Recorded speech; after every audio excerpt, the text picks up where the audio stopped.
الحمد للہ رب العالمین والعاقبۃ للمتقین والصلاة والسلام علی اشرف الانبیاء والمرسلین اما بعد اعوذ باللہ من الشیطان الرجیم بسم اللہ الرحمن الرحیم یا ایہا الذین آمنوا اتقوا اللہ حق تقاتہ قال اللہ تبارک و تعالی فی القرآن المجید فی مقام آخر انما یخشی اللہ من عبادہ العلماء صدق اللہ العظیم وصدق رسولہ النبی الکریم ان اللہ وملائکتہ یصلون علی النبی یا ایہا الذین آمنوا صلوا علیہ وسلموا تسلیما اللہم صلی علی سیدنا و مولانا محمد معدن الجود والکرم وآلہ وصحبہ وبارک وسلم۔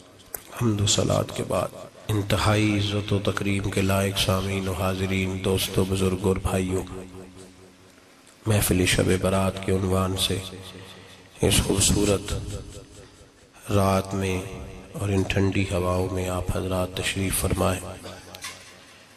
نبی پاک صلی اللہ علیہ وسلم نے ارشاد فرمایا، جب شعبان کی 15ویں رات آئے تو رات کو بیدار رہا کرو اور صبح کو روزہ رکھا کرو۔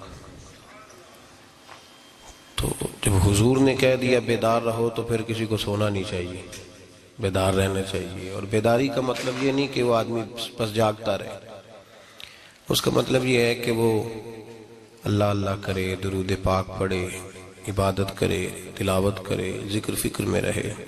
کچھ باتیں اس مقصد کے لیے کہ اس رات اللہ پاک نے اپنی رحمت کے دروازے کھولے ہیں، تو کچھ ایسی بات کی جائے جس سے دل نرم ہو جائے۔ دوستو، قرآن مجید کی دو آیات میں نے پڑھی ہیں۔ اللہ کریم نے فرمایا، یا ایھا الذین آمنوا اتقوا اللہ حق تقاتہ، اے ایمان والو اللہ سے ڈرو اور اتنا ڈرو جتنا ڈرنے کا حق ہے۔ ڈرو اللہ پاک سے، اور جس طرح تم کسی سے ڈرتے ہو، ڈرنے کا حق ہوتا ہے، وہ حق ادا کرنے کی کوشش کرو۔ ہم میں سے بہت سارے لوگ ڈرتے ہیں کچھ لوگوں سے، اور جب وہ ڈر رہے ہوتے ہیں تو انہیں احساس ہوتا ہے۔ اللہ پاک نے ہمارا وہ احساس خود بیان کر دیا ہے۔ فرمایا، جب تم کسی سے ڈرتے ہو تو تمہیں اس کا احساس ہوتا ہے کہ تم کتنا ڈرتے ہو، تو پھر تم کوشش کرتے ہو کہ تم وہ کام نہ کرو جس سے وہ بگڑ جائے گا، ناراض ہو جائے گا۔ جو لوگ قانون سے ڈرتے ہیں وہ اشارہ نہیں توڑتے، کچھ بھی ہو جائے اشارہ نہیں توڑتے۔ انہیں پتہ ہے کہ یہاں اشارہ توڑیں گے تو الجھ جائیں گے، اور جہاں انہیں فکر نہ ہو کہ کوئی پوچھنے والا نہیں، وہاں ہم نے دیکھا ہے کہ لوگ اشارہ توڑ دیتے ہیں۔ اللہ تبارک و تعالیٰ نے موقع دیا، میں حرمین شریفین حاضر ہوا تو وہاں ایک روڈ دائری روڈ کہلاتا ہے۔ اس روڈ سے پیدل چلنے والے نہیں گزر سکتے۔ وہ کہتے ہیں جی اس روڈ سے پیدل والا نہ گزرے، ان کے لیے علیحدہ جگہ ہے۔ قانون یہ ہے کہ اگر کوئی پیدل آدمی وہاں سے گزرے اور اس کا ایکسیڈنٹ ہو جائے تو وہ حکومت یہ کہتی ہے کہ یہ کیوں یہاں سے گزرا تھا، لہٰذا کوئی مقدمہ نہیں ہو سکتا۔ وہاں ہم نے دیکھا ہے کہ لوگ اس سڑک پہ پیر بھی نہیں رکھتے، کہتے ہیں مر گئے تو بنے گا کچھ نہیں۔ یہاں بھی بہت سارے ایسے معاملات ہوتے ہیں کہ جہاں انسان محسوس کرتا ہے کہ یہ بڑا میرے لیے نقصان ہو جائے گا، تو وہ ڈرتا ہے۔ ایک چھوٹی سی بات ہے کہ رات کو کوئی آدمی اپنا دروازہ کھلا رکھ کے نہیں سوتا، حالانکہ کوئی حرج نہیں، کبھی کھلا رہ بھی جاتا ہے، اور اگر کبھی رہ جائے تو جس کی ذمہ داری بند کرنے کی ہو اس کے ساتھ پھر جو رویہ ہوتا ہے گھر والوں کا، یہ خوف ہے ہمارا اندر کا، تو بڑی شدت کے ساتھ ہم اس شخص کو سخت سست کہتے ہیں، ڈانٹتے ہیں، کہتے ہیں تو نے خیال ہی نہیں کیا، جمع پونجی لٹ جاتی تو یہ خوف ہے، یہ ہمارا اندر کا یہ خوف ہے۔ آپ بازار میں جائیں تو درجنوں لوگوں نے گن مین بٹھائے ہوئے ہیں، ان کا دل نہیں کرتا کہ اضافی تنخواہ دی جائے، کیا مطلب ہے ایک آدمی کو اضافی پیسے دینے کا، لیکن وہاں آدمی بٹھایا جاتا ہے، اس کو تنخواہ دی جاتی ہے، اس کی روٹی کا بندوبست کیا جاتا ہے، اس کے سارے ضروریات زندگی کا خیال رکھا جاتا ہے، اور پس منظر یہ ہوتا ہے کہ ڈر لگتا ہے اگر یہ شخص نہ ہوا تو ہمارے چوری ہو جائے گی۔ تو اللہ فرماتے ہیں کہ تو جہاں سے ڈرتا ہے تجھے پتا ہے، تو اس طرح کر کہ مجھ سے بھی اتنا ڈر جتنا ڈرنے کا حق ہے۔ یہ جھوٹ موٹ کا ڈراوا نہ پیدا کر کے اوہ اللہ معاف کرے جی، اچھا جناب بڑا ڈرتے ہیں آپ اللہ تعالیٰ سے، آپ نے تو کانوں کو ہاتھ لگائے، تو پھر آپ کیا کر رہے ہیں؟ اللہ معاف کرے جی میں تو بات نہیں کرتا، بس 2-4 آدمیوں کی پگڑی اچھالوں گا، اس سے زیادہ نہیں۔ ڈر لگتا ہے جی بات کرتے ہو، 15-20 آدمی بس میرے قابو آئیں گے۔ یہ کس قسم کا ڈر ہے؟ ڈرنے کا حکم دیا، اور میرے رسول کریم سید عالم صلی اللہ تعالی علیہ وآلہ وسلم نے ارشاد فرمایا کہ تو رب کریم سے دنیا میں ڈر جا جس طرح ڈرنے کا حق ہے۔ جب قیامت کا دن آئے گا تو اللہ تجھے ڈرائے گا نہیں بلکہ اپنی رحمت کی چھاؤں میں جنت میں داخل کر دے گا۔ یہاں ڈر، ایک جگہ تو اللہ نے فرمایا ڈرو، اور کچھ جگہوں پہ فرمایا کہ جو میرے علم والے بندے ہیں نا، جن کو میں نے علم دیا ہے، عالم ہیں، ان کے بارے میں فرمایا کہ ان کے دلوں میں میری خشیت ہے۔ انما یخشی اللہ من عبادہ العلماء، اللہ کے بندوں میں سے جو علم والے ہیں وہ اللہ کی خشیت رکھتے۔ قرآن نے ایک جگہ کہا ڈرو، خوف کا لفظ بھی استعمال کیا، وَلِمَنْ خَافَ مَقَامَ رَبِّهِ جَنَّتَانِ، خوف بھی ہے اور خشیت بھی ہے۔ ان دونوں کا معنی ایک ہی ہے، ڈرنا، خوف کا معنی بھی اور خشیت کا معنی بھی، ڈرنا۔ جب آپ علماء لغت کو پڑھیں گے، عربی ادب کو جاننے والے لوگوں کا مطالعہ کریں گے تو انہوں نے یہی لکھا ہے کہ ان دونوں کا معنی ڈرنا ہے۔ میری طرف دیکھیے، توجہ کریں، کچھ سمجھانے لگا ہوں، اس نقطے کو ضرور سمجھیے گا۔ خشیت کا معنی بھی ڈرنا ہے، خوف کا معنی بھی۔ لیکن جب صوفیاء کے پاس جائیں نا، صوفیاء جو قرآن و سنت کی روح کی تفسیر کرنے والے ہیں، تو وہ کہتے ہیں نہیں، خشیت اور خوف میں فرق ہے، خوف اور ہوتا ہے، خشیت صوفیاء اس کی تفسیر اور کرتے ہیں۔ وہ کہتے ہیں خوف بھی ہوتا ہے اور خشیت بھی ہوتی ہے، الگ الگ چیزیں ہیں، ایک نہیں۔ بڑی خوبصورت بات ہے، اگر آپ سمجھ گئے تو آپ کو فائدہ دے گی۔ صوفیاء یہ کہتے ہیں کہ بھائی خوف ہوتا ہے اپنے گناہوں کا، کہ میں نے یہ گناہ کیے ہیں، اگر اللہ نے مجھ سے پوچھا تو مجھے بڑا خوف آتا ہے، مار پڑے گی، یہ خوف ہے۔ پھر سمجھ لیں، ایک آدمی نے حرام کا مال اکٹھا کیا ہے زندگی میں، معاذ اللہ اس نے بڑے پاپ کیے، گناہ کیے، شراب پی، بدکاری کی، معاذ اللہ تعالیٰ ثم معاذ اللہ۔ اب اسے ڈر لگ رہا ہے کہ اللہ تبارک و تعالیٰ نے پوچھا تو میں کیا جواب دوں گا، یہ خوف ہے۔ اور خشیت یہ ہے کہ ایک آدمی سارا دن نماز پڑھتا ہے، روزہ رکھتا ہے، عبادت کرتا ہے، اللہ کو یاد کرتا ہے، پھر بھی ڈرتا ہے، یہ خشیت ہے، یہ خشیت ہے۔ جو گناہوں سے ڈرے وہ خوف ہے، اور جو رب کی ناراضگی سے ڈرے وہ خشیت ہے۔ جو کہے یار میرا رب کہیں ناراض نہ ہو جائے، میرا رب کہیں مجھ سے۔ بڑی خوبصورت مثال دی، میں نے اپنے صاحب سے پوچھا کہ حضور یہ مسئلہ کیا ہے، تو فرمانے لگے ایک بادشاہ نے ایک غریب کی بیٹی اسے پسند آ گئی تھی، تو اس نے عزت کے ساتھ اس سے شادی کر لی، رشتہ بھیج کے وقار کے ساتھ۔ بیٹی کا باپ اپنی بیٹی کے مقدر پر رشک کرنے لگا کہ میری بیٹی کو بادشاہ نے پسند کیا ہے، بادشاہ کے شہزادے نے رشتہ بھیج دیا ہے۔ شہزادہ بیاہ کے لے گیا بیٹی کو، 20 کنیزائیں، نوکرانیاں اس عورت کی خدمت کرنے پہ لگی ہوئی ہیں، توجہ ہے، اس کا ہر حکم ماننے کو تیار ہے۔ لیکن وہ بی بی سویرے بھی رو پڑتی ہے اور شام کو بھی رو پڑتی ہے، روتی رہتی ہے۔ اس سے کسی نے پوچھ لیا کہ بی بی تو روتی کیوں ہے، 20 کنیزائیں ہیں، گھر میں سکون ہے، ہر شے ہے، تو روتی کیوں ہے؟ تو وہ کہنے لگی اصل بات یہ ہے کہ جو کچھ مجھے ملا ہے میں اس کے قابل نہیں تھی، تو میں ڈرتی ہوں میرا سائیں کہیں ناراض نہ ہو جائے، وہ ناراض نہ ہو جائے، میں قابل نہیں تھی، میری اوقات نہیں تھی، یہ من آنم کے من دانم، میں جو ہوں اس کا مجھے پتا تو ہے، اس نے میری حیثیت سے، میری اوقات سے، میرے ظرف سے، میری محنت سے بڑا بڑھ کے مجھے عطا کر دیا، میری چونکہ اوقات سے زیادہ دے دیا تو میں ڈرتی ہوں وہ ناراض نہ ہو جائے، کہیں میری یہ کھیل، یہ جو میں نے گھونسلہ بنایا ہے، یہ کہیں میرا ٹوٹ نہ جائے۔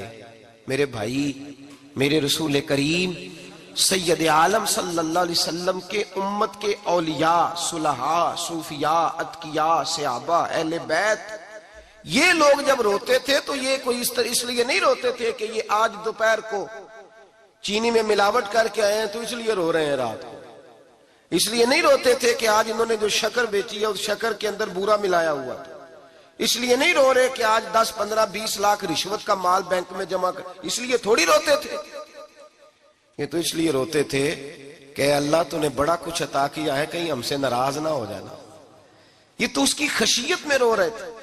حضرت داؤد طائی رحمت اللہ تعالی علیہ، حضرت امام جعفر صادق جو نبی پاک صلی اللہ علیہ وسلم کے نواسے، جناب داؤد طائی کی ملاقات ہوئی تو امام جعفر صادق حضور کے نواسے عرض کرنے لگے، داؤد طائی یار میری بخشش کی دعا کرنا، رب مجھے معاف کر دے۔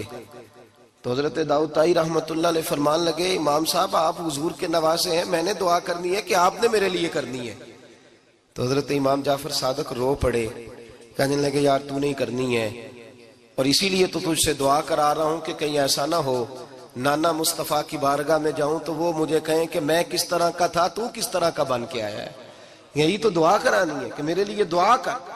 جو جتنا بڑا ہوتا تھا نا اتنی زیادہ خشیت ہوتی، اور گناہگار کے تو اللہ تبارک و تعالیٰ بعضوں کا سزا دیتا ہے، آنسو سلب ہو جاتے، اس کو تو اپنے گناہوں پہ رونا ہی نہیں آتا، وہ تو روتا ہے بچہ نہ ہو تب روتا ہے، وہ تو روتا ہے پیسے نہ ہو تب روتا ہے، وہ تو اس وقت روتا ہے جب اس کا مال چلا جائے، اس کو تو بعضوں کا گناہگار کو تو بعضوں کا سزا ملتی، اللہ فرماتے تو دنیا کے لیے روئے گا، میرے لیے نہیں رو سکتا۔ اور جو رب کریم کے بندے ہوتے ہیں انہیں اللہ کہتا ہے تو دنیا سے بے نیاز ہے، تیری آنکھ سے آنسو جب بھی ٹپکے یا میرے لیے ٹپکنا چاہیے یا محمد مصطفیٰ کے لیے ٹپکنا چاہیے۔ آپ اگر اس بات کو تھوڑا سا غور کے ساتھ سمجھے تو تمام اولیاء صلحات کیا یہ رو رہے ہیں، تڑپ رہے ہیں، کیا اس کی وجہ تھی؟ نمازیں کم رہ گئی تھی، روزوں میں کمی تھی، فرائض ادا نہیں کرتے تھے کہ رویا کرتے تھے؟ کیوں روتے تھے؟ حضرت سیدنا عمر فاروق رضی اللہ تعالیٰ عنہ کے بارے میں صحابہ کہتے ہیں جناب عمر فاروق جب نماز پڑھاتے اتنا رویا کرتے تھے کہ 7ویں صف تک ان کے رونے کی آواز جایا کرتی، 7ویں صف تک ان کے رونے کی آواز جاتی۔ ہم لوگ بن کے بیٹھ گئے ہیں، ہم لوگ بن کے بیٹھ گئے، ہم یہ سمجھتے نہیں کہ ہماری حیثیت کیا تھی اور رب کریم نے ہمیں نوازا کیا ہے۔ آپ پڑھیے کتابیں، میرے رسول پاک صلی اللہ علیہ وسلم فرماتے ہیں میرا عمر جس گلی سے گزرے شیطان رستہ بدل جاتا ہے، نبی پاک فرماتے ہیں میرا عمر جب تک دنیا میں رہے گا دوزخ کو تالا لگا رہے گا۔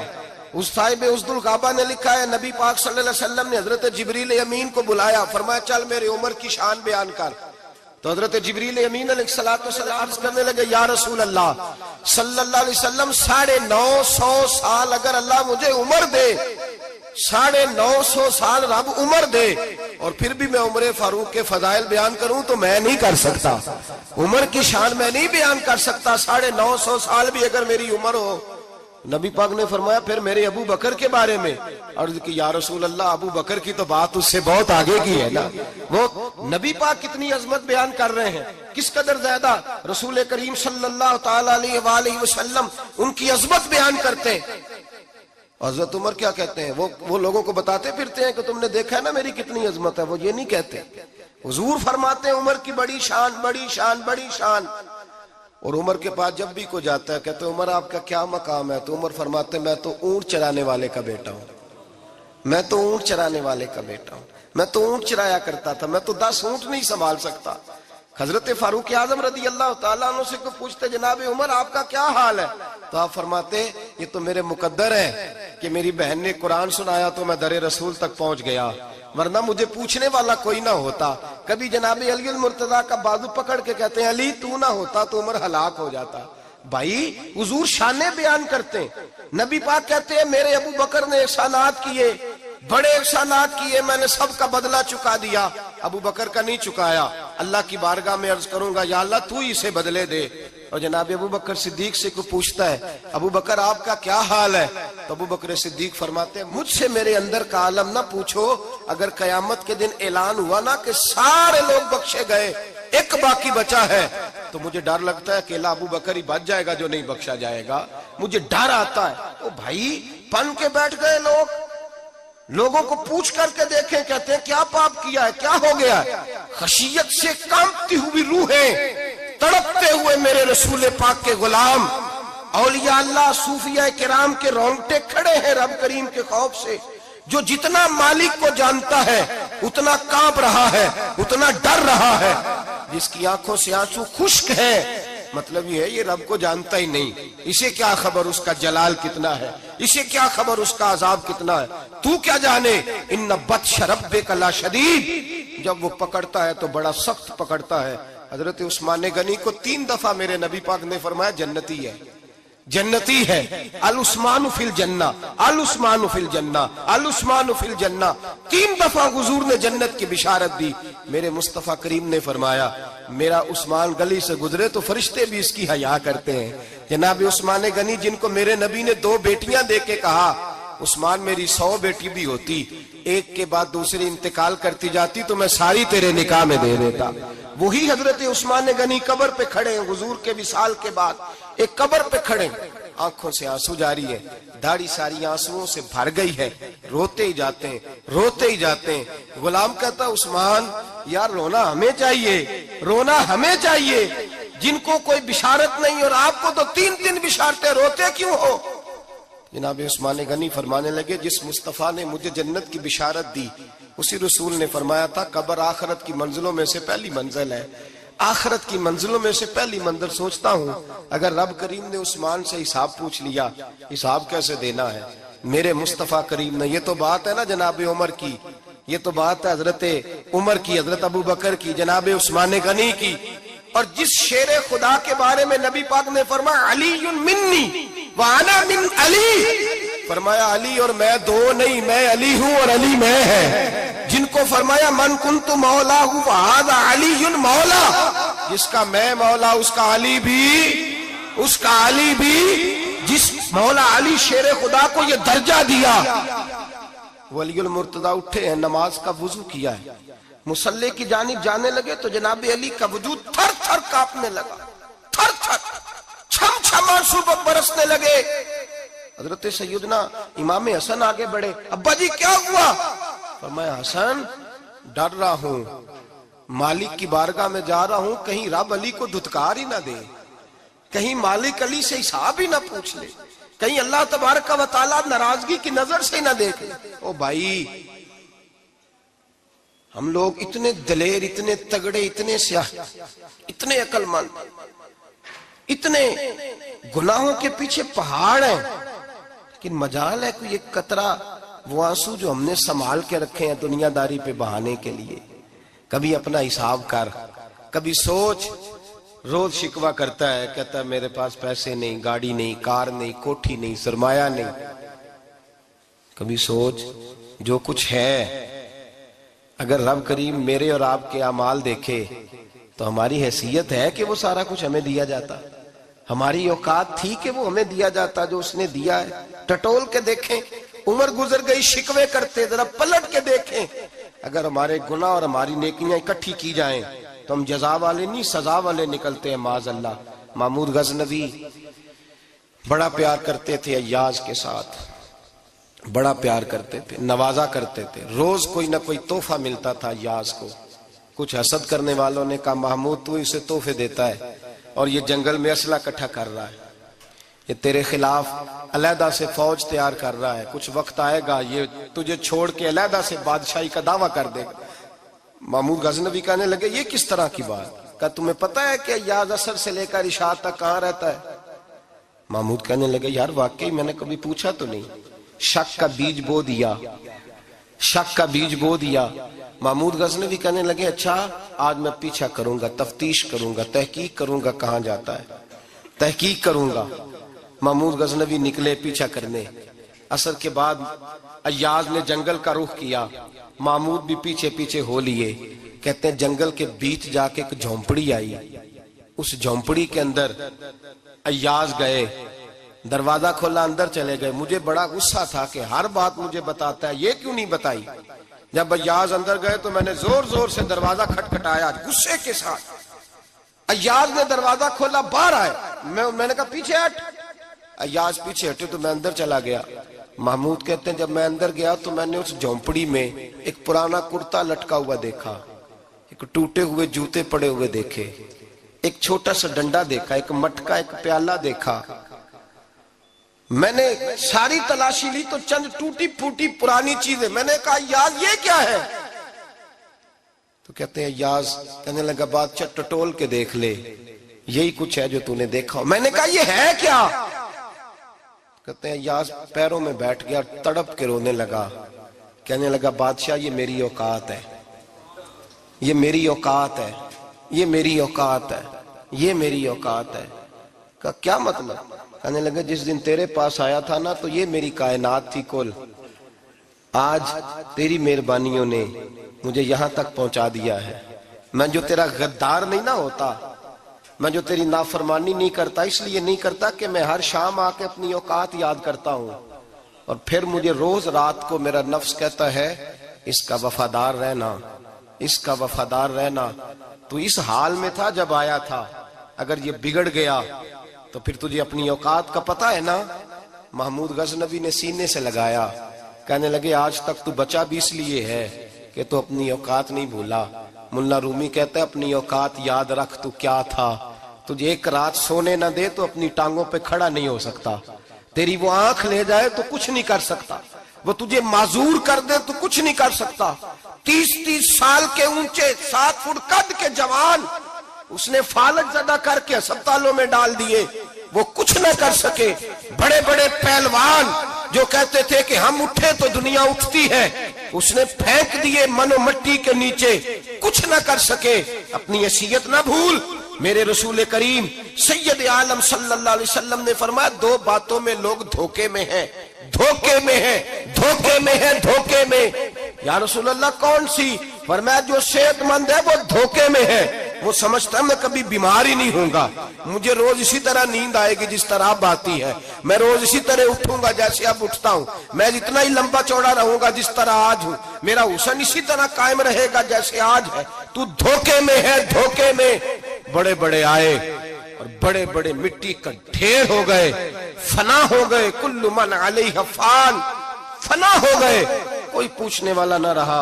اور میرے رسول پاک نے فرمایا جو فارغ ہیں، جن کو رب نے اپنی عبادت کے لیے فارغ کیا، اپنے دین کی نوکری کے لیے فارغ، وہ بھی دھوکے میں ہیں، وقت ضائع کر رہے ہیں، چوک اور چوراہے میں کھڑے ہیں۔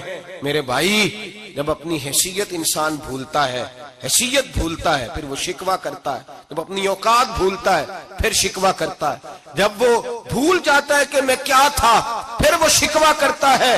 حضرت سیدنا امام اعمش رحمت اللہ علیہ بازار میں کھڑے تھے تو بادشاہ کا بیٹا گزرا، اکڑ کے گزرا، آپ نے بازو پکڑ کے کھینچا، فرمایا جا کے اپنی ماں سے پوچھ اور اپنے باپ سے پوچھ تیری اوقات کیا ہے۔ اکڑ کے چلتا ہے، جا پوچھ ان سے تیری حیثیت کیا ہے۔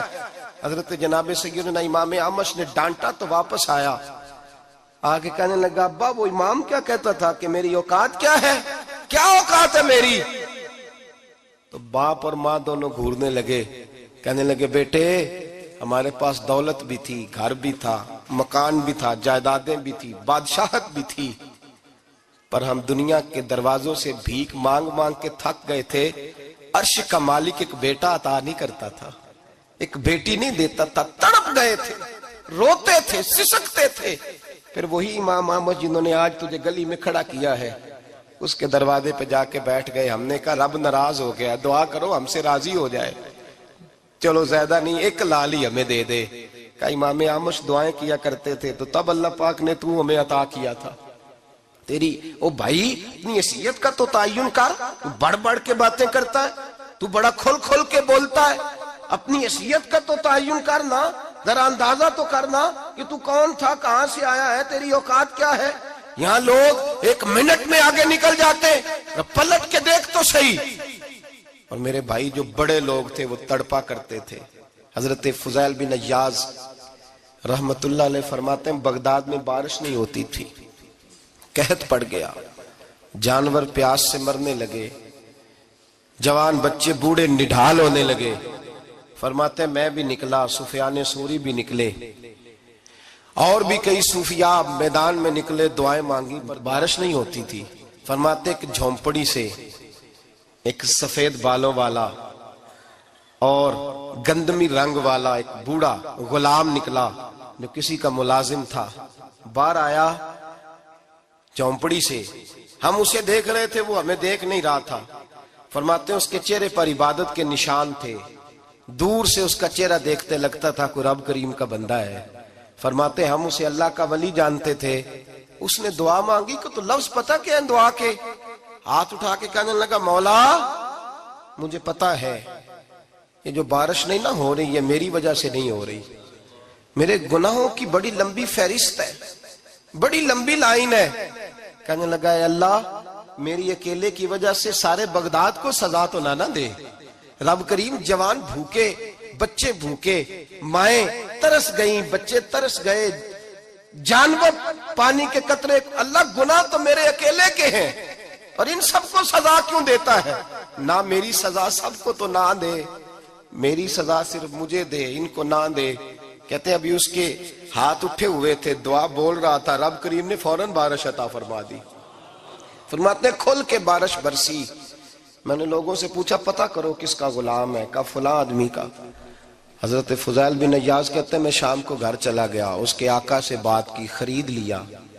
میں جب اس کو خرید کے لایا گلی میں جا رہے تھے تو مجھے کھڑا کر کے کہنے لگا فضیل میں نکما سا آدمی ہوں، بال بھی سفید ہے، مجھ سے تو زیادہ کام ہی نہیں ہوتا، کیوں تو نے پیسے خرچ کیے؟ میں اس قابل ہی نہیں تھا، کیوں خریدا؟ تو حضرت فضیل ابن عیاض کہتے ہیں میں نے اس کو کہا کل جو تو نے دعا مانگی تھی تو نہیں دیکھ رہا تھا، ہم دیکھ رہے تھے، تو مقبول ہے رب کریم کی بارگاہ کا، تجھے اس لیے خرید کے لایا ہوں تو مقبول ہے۔ کہتے ہیں یہ لفظ سنے تو ٹھہر گئے، وہ کہنے لگے اچھا آقا مجھے 5 منٹ کا وقت ملے گا؟ میں نے کہا ہاں ہاں ضرور ملے گا۔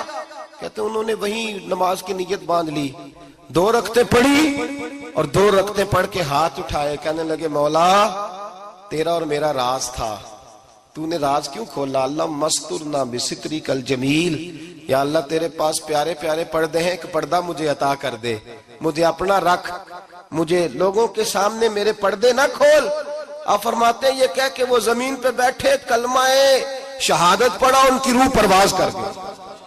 میرے بھائی جو زیادہ پرہیزگار تھے، جو بڑے رب کریم کے بندے تھے، ان کے تو آنسو خشکی نہیں ہوتے، وہ تو تڑپا کرتے، صبح شامیں ان کی روح کے گزرتے تھے اور رب کریم کی ناراضگی سے ڈرتے تھے۔ وہ کہتے تھے مالک کہیں ناراض نہ ہو جائے، کہیں بگڑ نہ جائے۔ میرے رسول کریم صلی اللہ علیہ وسلم کے صحابی کہتے ہیں ایک جنگ سے خوشخبری آئی تو جو خوشخبری لانے والے تھے وہ حضرت عمر فاروق رضی اللہ تعالیٰ عنہ کے پاس پہنچے خوشخبری دینے۔ حضرت عمر رضی اللہ تعالیٰ عنہ کھڑے تھے، صحابی نے آ کے کہا عمر مبارک ہو۔ جناب عمر کچھ لوگوں سے گفتگو کر رہے تھے، بات چیت جاری تھی، کہا مبارک ہو، فتح ہو گئی۔ حضرت عمر کہنے لگے ٹھہر تو جا، اس سے تو بات کر لینے دے جس سے کر رہا ہوں۔ جب کہنا ٹھہر تو جا تو وہ جو پیچھے کھڑے تھے وہ شرمندہ ہو گئے۔ اتنی سی بات ہے نا، چودھری تو بندہ بنتا ہی تب ہے جب 5-10 کی ایک دن کے اندر بےزتی کر لے، پڑھا لکھا تو بنتا ہی تب ہے جو 10-15 کو جاہل کہہ لے، تو بڑا تو بنتا ہی تب ہے جو 5-6 کو نیچا دکھا لے۔ تو یہ ہماری ڈگریوں کا تو مزاج ہی بڑا مختلف ہے، ہم تو اعزاز والے ہوتے ہی تب ہیں جب کچھ چھوٹا ہوگا تو ہم بڑے ہوں گے نا، ہم تو چاہتے ہیں ہمیں کچھ چھوٹا ملے، کسی کو چھوٹا کر کے اس کے قد پہ سوار ہو کے بڑا ہونا چاہتے ہیں۔ اتنی سی بات تھی کہ ٹھہر جانا یار پہلے اس کی تو سن لینے دے۔ وہ شرمندہ ہو گئے صاحب۔ جب وہ شرمندہ ہوئے تو سیدنا فاروق اعظم دوڑے گئے۔ صحابہ کہتے ہیں گارا تھا، کیچڑ تھا، اس گارے میں سر رکھا، سجدہ کرنے لگے، اٹھے، کہنے لگے مولا اپنے عمر سے ناراض نہ ہو جانا، یہ کل تک اونٹ چرایا کرتا تھا، آج تیری مخلوق کو شرمندہ کرنے لگ گیا ہے، یہ اپنی حیثیت ہی بھول گیا، اسے خبر ہی نہیں کہ یہ کیا تھا۔ یہ آج تیری مخلوق کو شرمندہ کرتا ہے؟ اللہ اپنی عمر سے ناراض نہ ہو جانا۔ وہ شخص کہتے ہیں پیچھے آ کے کھڑا رو رہا ہوں۔ میں نے کہا عمر کیا کر رہے ہو؟ فرمایا نہیں یار، میں نے تجھے شرمندہ کیا ہے، یہ میں بھول گیا تھا کہ میں کیا ہوں۔ بھائی اپنی حیثیت کا تعین کریں، آؤ آج اپنی حیثیت کا تعین کریں، دیکھیں ہم کہاں تھے، کہاں بیٹھے، پلٹ کے دیکھیں کیا تھے ہم، کیا ہیں، راتیں کہاں گزرتی ہیں، صبح کہاں بیتتی ہیں۔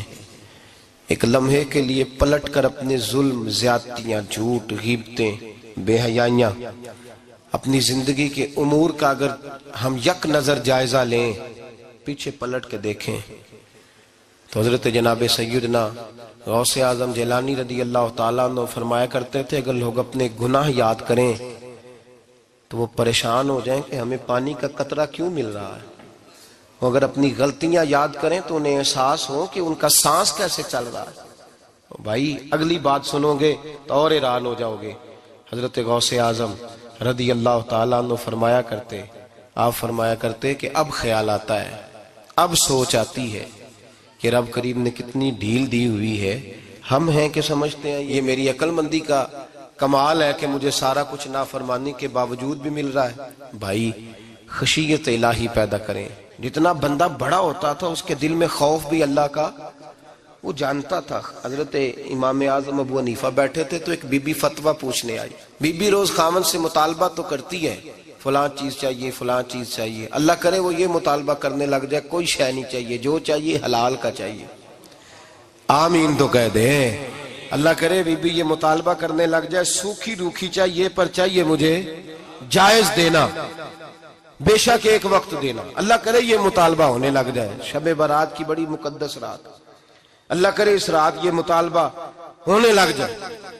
ایک بی بی آئی خاتون، چرخہ کاٹتی ہے، سوت بناتی ہے، حضرت امام صاحب سے مسئلہ پوچھنے آئی۔ کیا مسئلہ پوچھا اس نے؟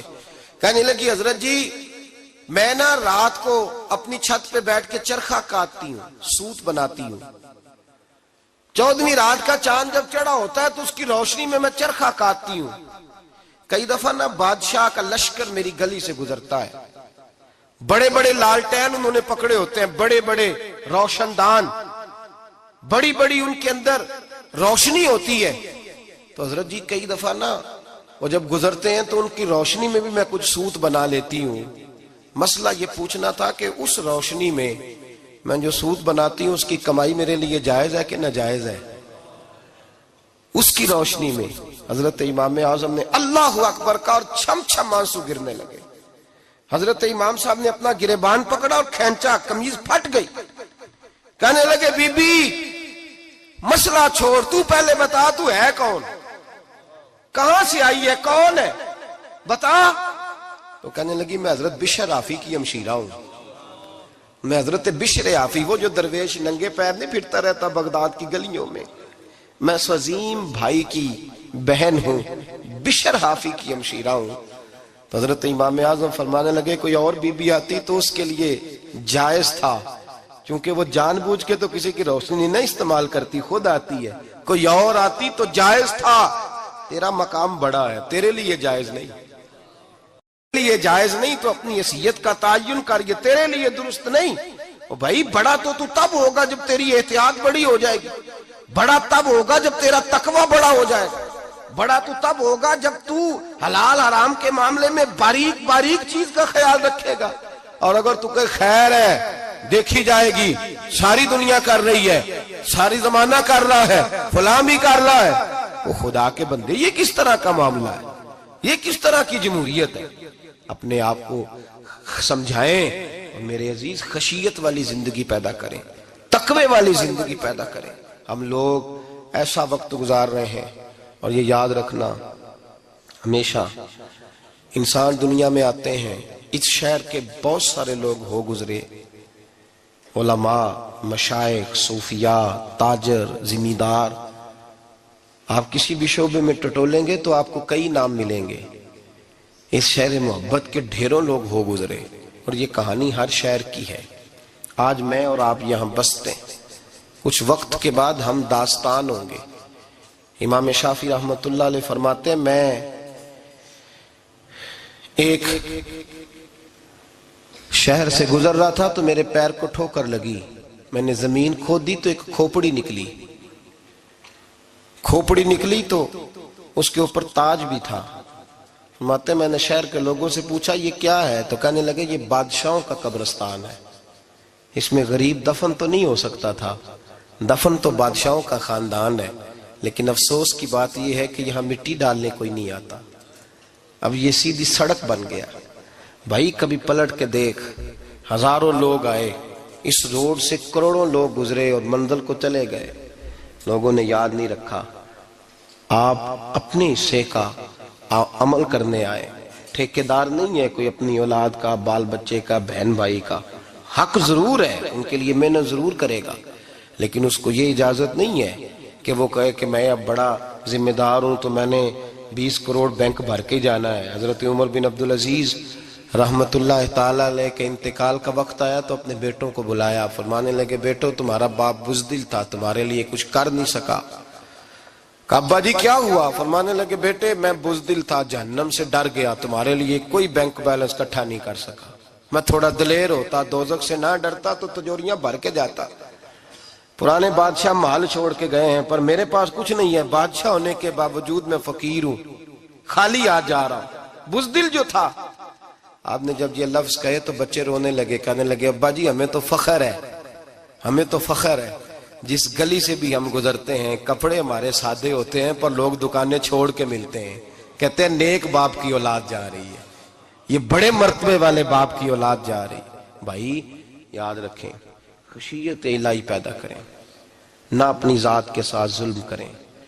اگر آپ کوئی بھی غلط کام کرتے ہیں تو اس کا جواب آپ نے دینا ہے۔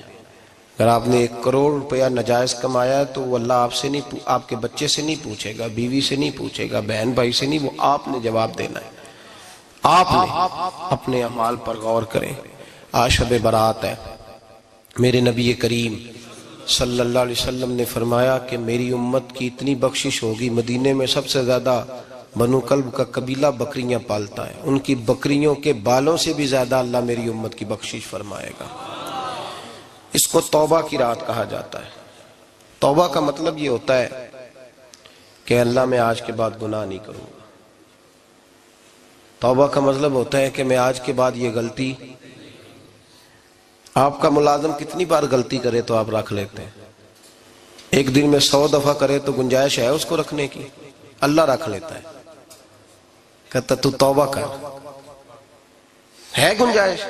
میرا خیال ہے جو 10 بار بھی کرے اس کے لیے بھی گنجائش ہے، اس کے لیے بھی گنجائش ہے۔ استاد باپ ہوتا ہے، بچے سے غلطی ہو جائے تو کہتا تجھے ارجانہ بھرنا پڑے گا۔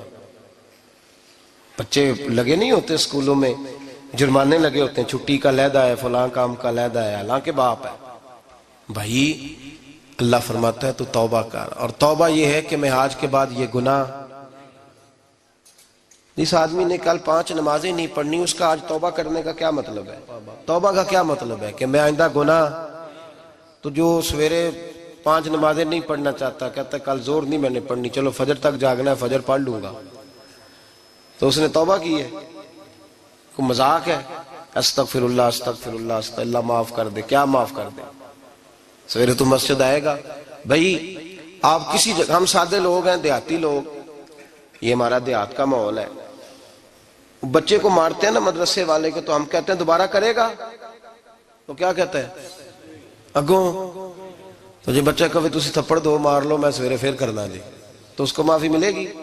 یہ کیسی معافی ہے کہ سویرے میں نماز نہیں پڑھنی زور کی لیکن یا اللہ معاف کر دے، یا اللہ، یہ جھوٹ ہے، یہ دھوکہ ہے، یہ مذاق ہے، مذاق نہیں کرے۔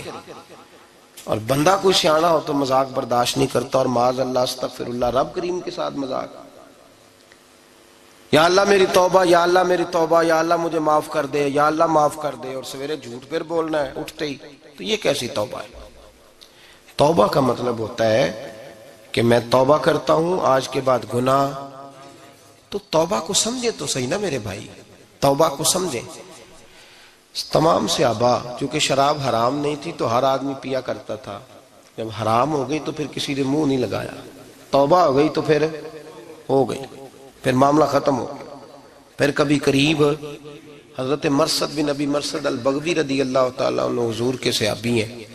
آپ فرماتے ہیں میرے اندر ایک غلطی تھی، میرا بہت ساری خواتین کے ساتھ دوستانہ تھا. نبی پاک کی بارگاہ میں جب میں گیا اسلام کی بائعت کی تو حضور نے فرمایا تیری نظر جھکی رہنی چاہیے، خبردار کسی عورت سے تیرا. کہتے ایک نصیحت نبی پاک نے کی. آپ فرماتے ہیں میں نے اپنے دل کو اس طرح سمجھایا کہ عورتیں اگر میرے پاس آ کے کھڑی ہوتی تھی تو میرے اندر کا وجود کہتا تھا کہ ہو ہی نہیں سکتا میری توجہ جائے، اس لیے کہ توبہ کی ہے، اب دوبارہ ادھر توجہ جا سکتی.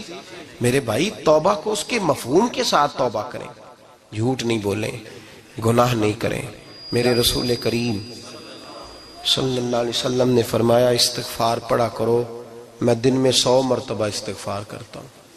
حضور کہتے ہیں میں دن میں حضور 100 دفعہ دن میں استغفار کرتے. امام حسن کے پاس ایک شخص آیا، کہا میرے پاس اولاد نہیں، فرمایا استغفار پڑھ. ایک پھر آ گیا، اس نے کہا حضور میرے پاس روزی نہیں، فرمایا استغفار پڑھ. ایک اور آیا، اس نے کہا حضور بیماری بڑی ہے گھر میں، فرمایا استغفار کر. آپ کے صاحبزادے بیٹھے تھے، کہا ابا جی جو آتا ہے آپ استغفار ہی بتاتے ہیں. آپ فرمانے لگے جب کوئی بندہ توبہ کرتا ہے تو رب راضی بڑا ہوتا ہے.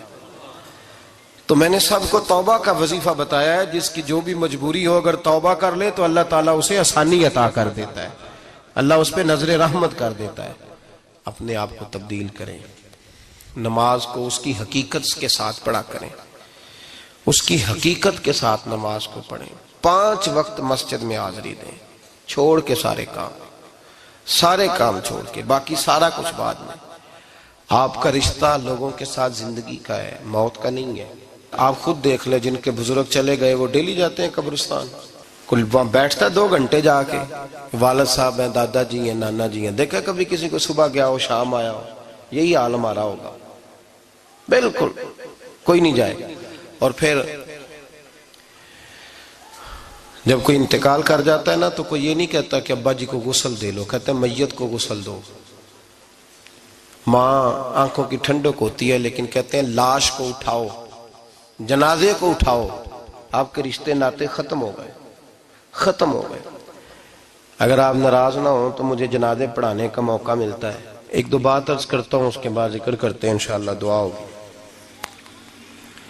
جنازوں پہ جانے کا اتفاق ہوتا ہے تو میں جنازے سے محسوس کرتا ہوں بہت ساری چیزوں کو. میں دیکھتا ہوں کہ جنازہ ہونے کے باوجود لوگ یہ سمجھتے ہیں کہ یہ ہونا تھا کام، یہ ہو گیا. اور وہاں کیفیت یہ ہوتی ہے کہ صرف یہی جنازہ ہے، اسی نے فوت ہونا تھا، ہم تو بچے ہوئے ہیں. قرآن پاک سے محبت کرنا، قرآن پاک پڑھنے والوں سے پیار کرنا، قرآن کے مدارس کو آباد کرنا، یہ بڑا مشکل ہوتا جا رہا ہے. ہم ایک مدرسہ چلاتے ہیں، ہم محسوس کرتے ہیں کہ یہ بڑا کٹھن معاملہ ہے، بڑا کٹھن. ایک تو تنقید کی نظر بھی سب سے زیادہ اداروں کی طرف ہوتی ہے اور سب سے کم تعاون بھی اداروں کے ساتھ ہوتا ہے. مجبوری کے ساتھ ادارے وقت گزارتے ہیں. اپنا رجحان مدارس کی جانب کریں اور دین سیکھنے کی طرف رجحان کریں. قرآن مجید صحیح پڑھنا سیکھیں، قرآن مجید صحیح سمجھنا سیکھیں. اور پھر میرے بھائی جو آیات آپ کو ضروری ہیں، نماز جنازہ ہے، وضو ہے، غسل ہے، آپ کے روزمرہ کے معاملات ہیں، وہ کسی اچھی قاری سے، اہل سنت کے کسی شخص سے ان کی درستگی کرائیں، اپنے معاملات پہ غور کریں، یہ ان کوتاہیوں سے باہر آئیں، قرآن پاک سے محبت کریں اور دینداروں کے ساتھ جڑیں. ایک گزارش آپ سے اور کرنی ہے، اس کو بھی کھلے دل کے ساتھ سنیے گا، کھلے دل کے ساتھ. یہ شب برات کی رات ہے اور میں ذمہ داری کا مظاہرہ کرتے ہوئے بات کرنا ضروری سمجھتا ہوں. آپ کسی پیر صاحب سے ملیں، کسی آستانے پہ جائیں، یہ کچھ گزارشات ہیں، بات میری ختم ہو گئی، وہ کر کے میں دعا کرنے لگا ہوں. تو شریعت اسلامیہ کا ضرور پاس اور لحاظ کریں. یہ دیکھیں جس صوفی کے پاس، درویش کے پاس، جس کو آپ پیر سمجھ رہے ہیں، اسے کوئی قرآن حدیث بھی آتا ہے، وہ کوئی سنت شریعت کا بھی پابند ہے. میری اپنی جماعت سے ہاتھ باندھ کے گزارش ہے، خدا را اب بس کر دیں. بڑی تباہی ہو گئی اور لمبی چوڑی ہو گئی، تھک گئے ہم کہہ کے. لوگ سمجھتے نہیں اس چیز کو. اعلیٰ حضرت فاضل بریلوی نے لکھا ہے، ادھر دیکھیں، اعلیٰ حضرت نے لکھا ہے کندھوں تک بال رکھنا جائز ہے، کندھوں تک، کندھوں سے نیچے رکھنا حرام ہے. کیسے اس شخص کو لوگ پیر مان لیتے ہیں جس نے داڑھی سنت سے چھوٹی رکھی ہوئی ہے؟ بال بڑے رکھے ہوئے، یہ ملنگ صاحب ہے، ان تماشوں سے باہر آ جائیں، اللہ تبارک و تعالیٰ کی بارگاہ کی طرف رجوع کریں۔ ہم دم کے قائل ہیں، درود کے قائل ہیں، میں سارا دن پتہ نہیں 20 تعویذ لکھ کے دیتا ہوں، ہمارے بزرگوں کا طریقہ ہے، یہ چیزیں جائز ہیں، ان کی شریعت میں اصل ہے، دلیل ہے، لیکن کل دین یہ نہیں ہے۔ اپنے آپ کو بچائیں اور علم کی طرف رجوع کریں، تقوی کی طرف رجوع کریں، ان ظالموں سے، بہروپیوں سے اپنے آپ کو بچائیں۔ اور میں ان لوگوں کو بھی دعوت فکر دیتا ہوں جو ہمیں روز آ کے کہتے ہیں یہ تمہارا پیر تو یہ تمہارا پیر، جب ہم خود کہہ رہے ہیں ہمارا نہیں، تو ہم کسی شرابی کبابی کو اٹھا کے کہہ دیں یہ تمہاری جماعت کا بندہ ہے تو تم رکھ لو گے؟ کہو ہم اگر کہہ دیں تمہاری جماعت یہ درس دیتی ہے تو تم مان لو گے؟ یہ کیا بات ہوئی؟ اگر کسی جماعت کا کوئی شخص غلط ہے، اور ہم درباروں والے نہیں، ہم تو مسجدوں والے لوگ ہیں، دربار تو ایک ضمنی چیز ہے، بن بھی جائے تو ٹھیک ہے، ورنہ تو میرے نبی پاک نے فرمایا ہر مومن کی قبر جنت کا باغ ہوتی ہے، تو اندر دربار ہی بنا ہوا ہے، جنت کھلی ہوئی ہے، اوپر بلڈنگ بننا اتنا ضروری کام؟ مہربانی فرمائیں ایک تو اپنے آپ کو دین کی طرف راغب کریں، رمضان شریف آئے گا اپنی اصلاح کی کوشش کریں، اور جب کسی دینی مجلس میں جائیں تو روح کی دنیا لے کر کے جائیں، کچھ سیکھنے کے ارادے سے جائیں، کچھ درس لینے کے ارادے سے جائیں، جمعے پڑھیں، دروس سنیں، تو کچھ لینے کے ارادے سے جائیں، اور دین کی خدمت میں اپنے حصے ڈالنے کی کوشش کریں۔ اس سے صرف چندے کا معاملہ نہیں، اس سے مراد یہ ہے کہ اپنی اولاد کو، اپنے بچے کو، اپنے آپ کو دیندار بنائیں، یہ آپ کا دین میں حصہ ہوگا، یہ آپ کا دین کے ساتھ تعاون ہوگا۔ آخری بات میرے بھائی آپ حضرات سے یہ ہے، اس کو ضرور سمجھیں، خواتین کو پردے کا پابند کریں، ان کو پردہ داری سکھائیں۔ پردہ شریعت میں ضروری ہے، اور جواب دہ عورت نہیں ہوگی، اس کا خامند ہوگا، اس کا باپ، اور اس کا اگر بھائی بڑا سربراہ ہے تو وہ جواب دہ ہوگا کہ عورت بے پردہ کیوں نکلتی ہے۔ تہذیب کے نام پر بد تہذیبی نہ کریں، خبردار کوئی ایسا کام نہ کریں جسے اللہ رسول ناراض ہو۔ ان کو پردے کا پابند کریں، بغیر برقعے کے، بغیر مکمل نقاب کے، بالکل عورت کو اجازت نہ دیں گھر سے نکلنے کی، سختی کریں، اور ان کو سمجھائیں کہ ہمارا تعلق یورپ کے ساتھ نہیں، ہمارا تعلق خاتون جنت حضرت فاطمہ الزہرا کے ساتھ ہے، ان کو پابند کریں۔ اور یہ میں ذمہ داری سے بات کہہ رہا ہوں، مرد ذمہ دار ہے اگر اس کی عورت با پردہ نہیں ہے، وہ ذمہ دار ہے، اور اللہ کی بارگاہ میں اس کی کوئی بات قابل قبول نہیں ہوگی۔ اور شب برات کی رات اتنے لوگ گواہ ہیں کہ یہ پیغام آپ کو پہنچایا گیا، آپ کو پہنچایا گیا، آسمان زمین اور ہوا گواہ ہے کہ ہمیں یہ بات پہنچائی گئی کہ ہمیں ان کو پردہ کرانا ہے۔ ذکر ہوگا، ذکر کیا ہے؟ ذکر ہے اللہ کو یاد کرنا۔ اور میرے نبی پاک صلی اللہ علیہ وسلم نے ایک حدیث میں فرمایا رب کا ذکر اس طرح کرو کہ لوگ تمہیں دیوانہ سمجھیں۔ یہ لوگ باتیں کرتے ہیں تو کھول کھول کے، اللہ کے ذکر کی باری آتی ہے تو تھک سے جاتے ہیں، تھک کے ذکر نہیں کریں، ذکر کریں تو پوری دل جمی کے ساتھ، سرور کے ساتھ، کیف کے ساتھ۔ اور آج کر کے تو دیکھیں بھلا ذکر میں ہوتا کیا ہے، یہ لذت کیا ہے، یہ کیف کیا ہے۔ میرے بچے چھوٹے مجھ سے کہتے ہیں ذکر لمبا کرایا کریں، بیٹا اکثر مجھے کہتا ہے ذکر جو ہے نا وہ جب آپ بڑا لطف آتا ہے ذکر میں، ذکر تو ایک کیفیت ہے، لگ جائے تو اس کا ایک اپنا ذائقہ ہے، تو ذکر کریں اللہ کا، درود شریف پڑھیں۔ دعا کیا ہے؟ آج لائٹ کو بند کر کے جب ہمارے ہاں ذکر ہوتا ہے، دعا ہوتی ہے، تو ہمارے بزرگ یہ کہتے ہیں ہم ثابت یہ کرنا چاہتے ہیں کہ ہم مجمع میں نہیں بیٹھے، یا اللہ تیری بارگاہ میں بیٹھے ہیں، ہمیں تو ساتھ والا دیکھ نہیں پا رہا۔ دعا مانگے، اور اللہ سے مانگے تو کھول کے مانگے۔ اور آج اگر ہو سکے نا تو کوئی ایک آدھ قطرہ گرا ہی دے۔ میرے نبی پاک نے فرمایا محفل میں چند لوگ بھی رو پڑیں تو سب کا کام بن جاتا ہے۔ آپ میں سے کوئی نیک آدمی ایسا ہوگا تو ہمارے جیسے کئی گناہگاروں کو ساتھ اللہ اس پہ فضل فرمائے گا۔ یہاں ذکر کے بعد دعا ہوگی، دعا کے بعد پھر سلام ہوگا، پھر ایک دفعہ آخر میں دعا ہوگی، پھر آپ کو کچھ وقت دیا جائے گا انفرادی طور پہ نفل ادا کرنے کا، 4 6 نفل پڑھ کے نئے سرے سے تازے ہو کے آپ حضرات تشریف لائیں گے، اور پھر انشاءاللہ تعالی یہاں لنگر کا بندوبست ہوگا، آپ حضرات کے لیے معذر جو کچھ ہے آپ کو پیش کیا جائے گا۔ کوشش کریں روزہ رہ ہی جائے صبح کا، ویسے بھی پریکٹس ہوگی رمضان کی، اور شعبان میں زیادہ روزے رکھنا میرے نبی پاک کی سنت بھی ہے، اس لیے ضرور کوشش کریں کہ سحری کا بندوبست ہے تو آپ روزہ رکھیں تاکہ آپ کے لیے آسانی ہو جائے۔ اللہ تبارک و تعالی ہماری اس حاضری کو اپنی بارگاہ میں مقبول فرمائے۔ دا پانی ملے ہر رگے ہر جائی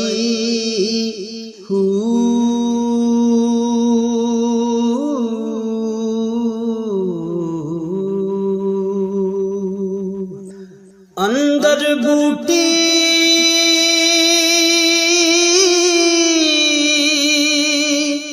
مشک مچایا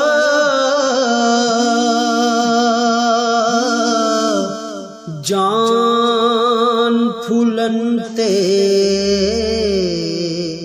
آ